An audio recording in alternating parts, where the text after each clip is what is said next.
Welcome to the deep dive. Today we're unpacking what has to be one of the most concentrated periods of domestic chaos we've seen in our source material. It's this complete family meltdown, really. Yeah, it really is. And it centers around one man, George Hall. He's facing retirement, and his whole reality just seems to, well, fracture completely. It really does. We've got these excerpts detailing how everything collides at once. Internal psychological crises, deep-seated marital betrayal, relationship turbulence with the kids. It all converges. It's not just one crisis, is it? It's like a pileup. Exactly, a collision.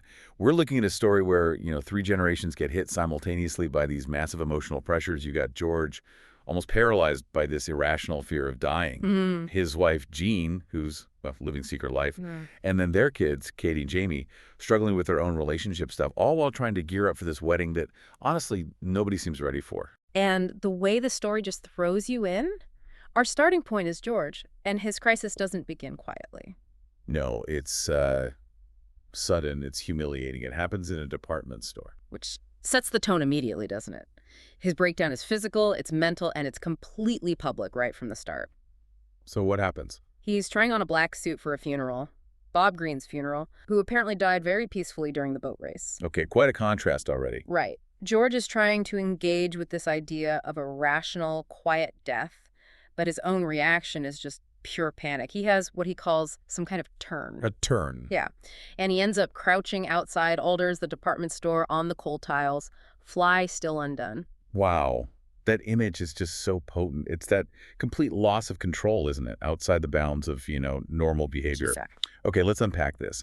The core anxiety gripping George. If his reality is fracturing, it seems like the source, the absolute root, is his conviction that he's dying.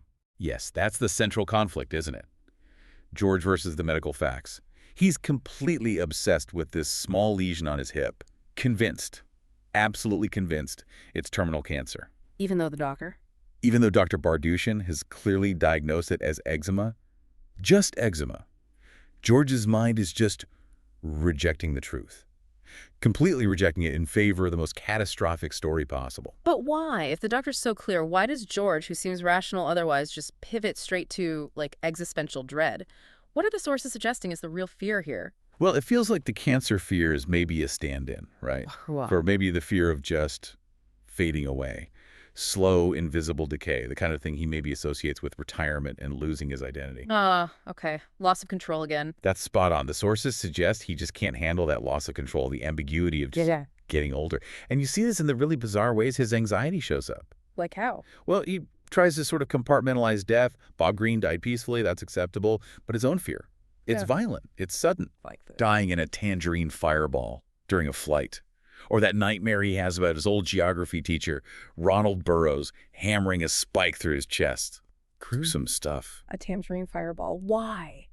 Why that specific image? It's so dramatic.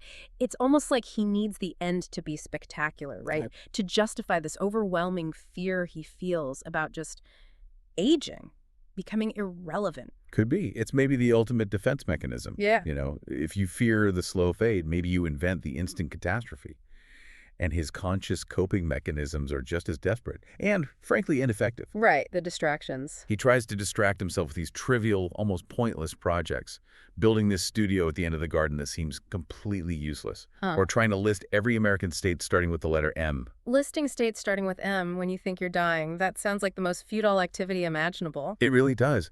And his stated philosophy of life, Yeah. the secret of contentment, it's just to ignore many things completely. That doesn't sound like contentment. That sounds like denial. Exhaustion, maybe. It is exhausting, definitely. And that pressure, that internal pressure just keeps building, fueled by his refusal to accept the eczema diagnosis. Yeah. And eventually it pushes him towards something really radical, self-destructive even. Because he thinks the cream. He genuinely believes the steroid cream Dr. Bardushin gave him is feeding the tumor he imagines he has. So he decides he's going to operate on himself. That's where the crisis shifts, isn't it? Yeah. From purely psychological pain to actual physical violence. Wow. He checks himself into the Cathedral Hotel, armed with sharpened scissors and a carving knife. No. Yes.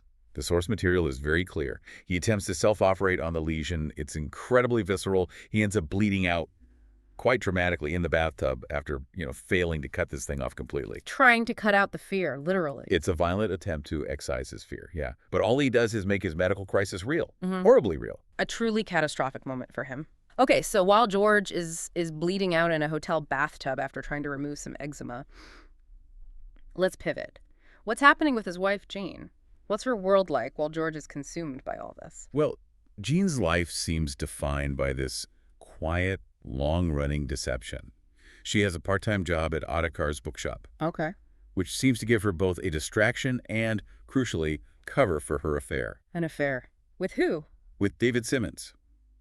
He's described as a bright chap, a former colleague of George's from his old workplace, Shepherd's. Oh, wow. Okay. There's a fascinating bit in the source about Jane's feelings on George's retirement, isn't there? Yes, it really captures the complexity. It notes how she felt like she'd had 35 years of the house to herself, and then suddenly, with retirement, she had to share it with. Well, not a stranger exactly, but... But the dynamic shifted completely. The closeness George probably wanted was exactly what she'd built her life around avoiding, in a way. Precisely. Retirement didn't bring them closer. It just eliminated that necessary distance that had somehow kept their marriage functional, maybe. The affair had existed in the margins, and George being home all the time. Well, it meant the deception had to escalate, or risk discovery. And the discovery, when it happens, it's clumsy, it's almost farcical, but also deeply tragic. George comes home unexpectedly, right? Yeah. He was meant to be visiting his brother, Brian. Yes, the trip's aborted. He comes back, walks in, and hears a sound, a rhythmic bumping sound from upstairs. And he knows. He knows what it is, but he can't quite process it rationally. His reaction is so strange. He arms himself With a black marble egg for the fruit bowl. a marble egg as a weapon. It's such a pathetic image, isn't it? Mhm. Trying to hold on to some semblance of domesticity while everything is just collapsing. He goes upstairs, approaches the bedroom door, sees Jean having sex with David Simmons. And the shock. What does he do? The shock is so profound, it just hits him physically. Like his body instantly rejects the reality. He doesn't shout, doesn't confront them then and there. Well, then. He turns, goes outside, and is just violently sick on the pavement, right by a lamppost. That physical reaction again, just like outside Alders with the suit, his body is registering the crisis his mind is trying to fight. Exactly. It's the ultimate collision, isn't it? His perceived internal threat, the cancer fear, and this actual external threat, the betrayal they're detonating at the same time. But the trauma doesn't stop with George and Jean, does it? We need to look at the kids, too. Katie and Jamie, they're caught in this whirlwind. Absolutely. The chaos spills right over onto them. The main thing is Katie and Ray's wedding. It's supposed to be happening soon. Right, the wedding. It gets called off initially because George has his breakdown.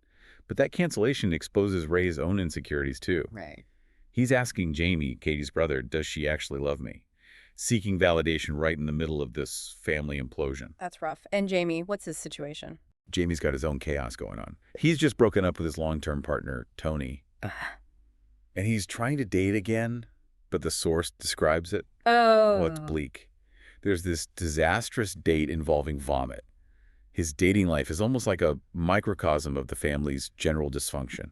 It really sounds like this whole crisis forces Jamie into a new role, though. An uncomfortable one, but maybe necessary. He has to grow up fast. He absolutely does. He shifts from being, the child in the family dynamic to becoming the functional caretaker, almost overnight. How so? He's the one who finds George after the incident in the hotel.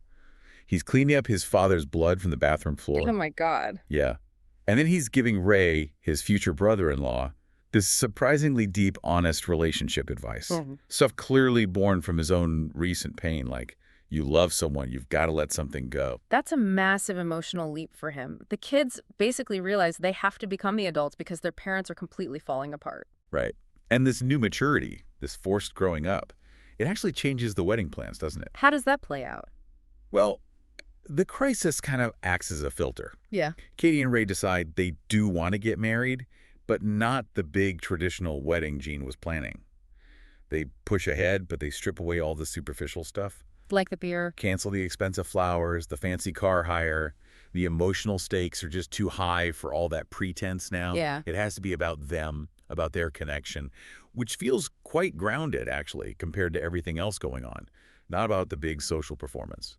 That simplification, that stripping back, It feels like it's setting the stage for the inevitable public showdown, though. The wedding itself becomes a place where all these secrets just have to explode. It really does. It's the crucible. The wedding day kicks off with George heavily medicated, Valium, prescribed by Dr. Bargushin, who's clearly trying to manage the situation. Keep him calm. Keep him calm, exactly. George is sort of calmer, temporarily. But even then, he tries one last escape attempt, plans this long walk just to get away. Jamie has to intercept him, stop him from bolting. Can't even escape on foot, and the day starts awkwardly. Oh, completely awkward. Jamie arrives late because he found that note, the suicide attempt note. George left. So Jamie shows up looking, totally out of place. Yeah. Jeans, stained T-shirt, not exactly wedding attire. Not ideal. Not ideal. And then, at the reception, the unthinkable. David Simmons is there, the lover. No, Jean invited him, or did he just show up? It's not entirely clear how he got there, but he's there. And the sources make a point of saying he looks entirely too comfortable. Dapper, even. Yeah. Gray roll-neck sweater. Oh, that's just rubbing salt in the wound. It absolutely is. He represents everything George feels he's lost. That effortless confidence, maybe, and obviously the connection with Jean. George just snaps. He cannot handle it. Yeah. He can't handle seeing the man he saw in his bedroom with his wife. He's overwhelmed by the memory, but the source gives this incredibly visceral detail. He focuses on the image of that chick in his scrotum. Oh, God. That's awful, but it's perfect, right? It reduces the rival, this bright chap, to just this ugly, vulnerable piece of anatomy. It's what pushes George over the edge. So what does he do? He tries to punch David Simmons. Mm. Tries. Misses spectacularly. Mm. Just crashes across the table, spills hot coffee everywhere. The whole carefully constructed facade of the wedding just explodes in front of everyone. Peak family dysfunction achieved. Wow. But in that awful, stunned silence, Jamie steps in again. Jamie steps up. The newly mature Jamie takes control. He gives this spontaneous speech. It's not about smoothing things over, not really. What does he say? He confirms George is ill, seriously ill psychologically. But, and this is crucial, he tells the entire room very clearly George is not dying of cancer. Mm-hmm. He punctures that funereal tension George's outburst created. He injects honesty right into the middle of the mess. That's brave, necessary truth-telling. It breaks that cycle of denial that's been strangling the family. And then right after that, another moment of unexpected truth. Jamie's ex, Tony, shows up. Tony, the one he broke up with? The very one. Arrives unexpectedly, walks over to Jamie, and kisses him. Openly. Right there, in front of the entire stunned family. Wow. Okay, so the younger generation is just laying their cards on the table. Pretty much. Asserting their own emotional truth right against the backdrop of their parents' collapsing lies. It's actually quite a moment of liberation in a strange way. So after all this massive collective explosion, what happens next? Where does everyone land? It can't be a neat ending. No, not neat at all. It's more like a very complicated functional compromise. For Katie and Ray, interestingly, the chaotic start seems to give them a surprisingly solid foundation. How so? They recognize the value of Ray's quiet kindness, his groundedness. Katie realizes he's more honest and more self-aware than any member of her own family. They start their marriage with eyes wide open to the drama, but also to his genuine qualities. So maybe a positive outcome there, but George and Jean. George and Jean. They settle into this very strained resolution. Jean confesses some of her doubts about Ray, which sort of implicitly includes her doubts about her own choices, the affair. And George's reaction? Is it anger? No, it's just exhaustion. He simply says, "I'm not going to ask you to leave." Oh, that's heartbreaking, isn't it? It's pure pragmatism. It's total acceptance of the reality, yeah. Yeah. Not out of forgiveness, maybe, but because he feels he can't face the disruption. The source says he feels he's too old to begin a new life, so they just settle into this functional, compromised arrangement, built on necessity, really. And George, does he find any peace? He retreats, back to the familiar, the controllable. He focuses on his studio again, his puzzles. He starts to find solace in what the source calls the good noise of ordinary life, the very consistency he seemed to dread before. Interesting. A full circle, almost. And the kids, Jamie and Katie. They emerge from the wreckage, but together. They find themselves, as the source puts it, in the eye of the storm together. They realize how much they need that sibling connection, especially now, facing their parents' dysfunction head-on. They've kind of swapped roles, haven't they? They really have. They're the stable center now. So the core takeaway for us, and maybe for you listening, is that this kind of intense, multi-layered crisis, it doesn't always lead to a clean break or a neat reconciliation. Hmm. Often, it just forces this uneasy, enduring truce. The ceasefire. Yeah, negotiated ceasefire built on sheer exhaustion and just the need to carry on. George's fear, that physical sickness he felt, it was psychological all along, wasn't it? It seems so. And maybe that illness was only really addressed or cured in a way by the violent exposure of all those secrets at the wedding. Which brings us to a final thought. George's deep need, the source says, was for someone bigger and stronger to carry him to a warm bed where he could fall into a deep sleep and be transported swiftly to the beginning of a new morning. Hmm. That sense of wanting rescue, release. Exactly. So the question to leave you with is this. Did that chaotic wedding, by forcing the confessions, the confrontations, shattering all the denial, did it, in its own strange, violent way, actually achieve that kind of rest he craved?